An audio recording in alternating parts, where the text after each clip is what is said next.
ये तो शुद्ध रूप से सरकारी गुंडई है, जिसको सरकार कर रही है कि जिस बिल्डिंग में जयप्रकाश जी रहे थे, विनोबा जी रहे थे, उसको ये सरकार गिरा रही है। इतिहास, देश के इतिहास को समाप्त कर रही है, क्योंकि इनका खुद का इतिहास नहीं है, इसलिए इतिहास मिटाने में लगे हुए हैं। ऐसा तो गुंडा भी नहीं करता है जैसे ये सरकार कर रही है। इसलिए ये जो सामने ध्वस्त कर रहे हैं, कल इनकी सरकार भी इसी तरह से ध्वस्त होगी। आप लोग कोर्ट में भी बैठ रहे हैं, तो आज शायद कल हियरिंग की तारीख दिया था। ये कोर्ट क्या, कोर्ट की भी नहीं मान रहे, किसी की भी बात नहीं मान रहा है। इन्होंने तो सारे, जो कभी भी नहीं होता है, यहाँ नियम बदल करके एक दिन में एक गलत आदमी से, एक फर्जी आदमी से एप्लीकेशन ले करके उसको उन्होंने जांच करवा ली, उसके आधार पर रिपोर्ट लगा दी, सर्व सेवा संघ का नाम खारिज करके रेलवे का नाम चढ़ा दिया। तो ये तो शुद्ध रूप से सरकार है, और जो वो दबंगई से, गुंडई से सारे कानून को धता बता करके कर रहे हैं, वो कर रहे हैं। लेकिन हम इसके खिलाफ लड़ रहे हैं, लड़ते रहेंगे। हम न्यायालय भले न साथ दे, लेकिन हम जनता के बीच में जाएंगे और इस प्रोटेस्ट को हम लगातार जारी रखेंगे। जगह को तोड़ा गया है, अभी किस चीज का? अभी इन्होंने सबसे पहले उस जगह को तोड़ा है जिसमें नारायण देसाई रहते थे। महादेव देसाई के पुत्र, जो गांधी जी के प्राइवेट सेक्रेटरी थे, उनके पुत्र उसमें यहाँ रहते थे। सबसे पहले उन्होंने तोड़ा है।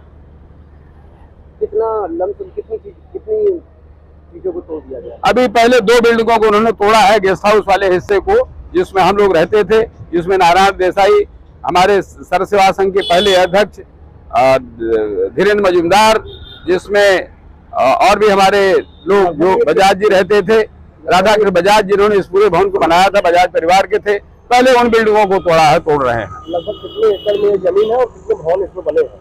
ये करीब 13 एकड़ में कुल जमीन है। उस समय लिया गया था और खरीदा गया था, और आज ये जो जमीन जिसको वो तोड़ रहे हैं, ये करीब हमारी कुल 18-20 बिल्डिंगें हैं जिसको वो तोड़ रहे हैं। तो आप लोग के साथ खड़े हुए थे, तो क्या कितना असर पड़ा उसका? ये वो सारे लोग खड़े थे, आगे की रणनीति भी थी शायद उसी से, क्योंकि हम लोग 11 अक्टूबर को मिलने वाले थे जयप्रकाश जी के जन्मदिन पर। 1 लाख देश भर से लोग इकट्ठे होंगे। इससे सरकार हिल गई है और उन्होंने ये कहा कि भाई इससे पहले के लोग आए उसको निस्तनाबूद कर देना है, क्योंकि इस सरकार को हर हालत में हिंदुस्तान के उस इतिहास को मिटा देना है जिसकी वजह से लोग प्रेरित होते हैं।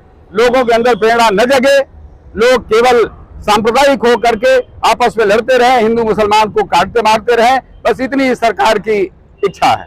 2024 में किस तरीके की रणनीति रहेगी सरकार को लेकर आप लोगों को? ये देखिए, सीधी बात है कि हम गांधी, विनोबा, जयप्रकाश के वैचारिक रिश्ते के लोग हैं। हमें मानते हैं कि पूरे समाज में एक साथ लोगों को मिलकर रहना चाहिए। लेकिन यह सरकार लोगों को बांट करके रहना चाहती है, देश को चलाना चाहती है। ये जो बांटने का काम हम उसको नहीं करने देंगे। इसलिए ऐसी सरकार जो लोगों को घृणा फैला रही है, जो लोगों को बांटने का काम कर रही है, ऐसी सरकार को हम कभी भी नहीं बर्दाश्त करेंगे, चाहे जो भी हो जाए। मैंने पहले भी कहा था कि चाहे सरकार गोली चलाए, तोप चलाए, बंदूक चलाए, चाहे हम सब लोगों को बुलडोज कर दे, चाहे इन बिल्डिंगों को बुलडोज कर दे, लेकिन हम इस सरकार के खिलाफ अंतिम दम तक लड़ते रहेंगे। जब भी चुनाव होगा जनता के बीच में जाकर कहेंगे। अभी भी कल से हमारी यात्रा शुरू होगी और पूरे देश में जाकर हम इस बात को कहेंगे।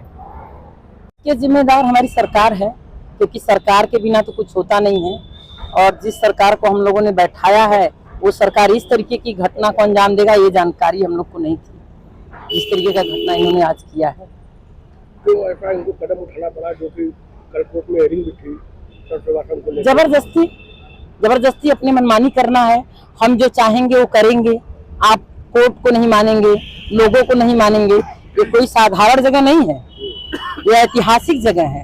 ये वो जगह है जिससे संदेश जाता था लोगों को, पूरी दुनिया को संदेश जाता था। शांति और अमन का पैगाम लेकर के यहाँ बैठे हुए लोग थे, इनके ऊपर बुलडोजर चलाया जा रहा है। किस तरीके की सरकार है ये? क्या चाहती है ये दिखा रहे हैं कि हम अमन चैन के पक्षधर नहीं हैं। हम चाहते हैं कि देश जले, लोग जले, इसका ये शुरुआत है।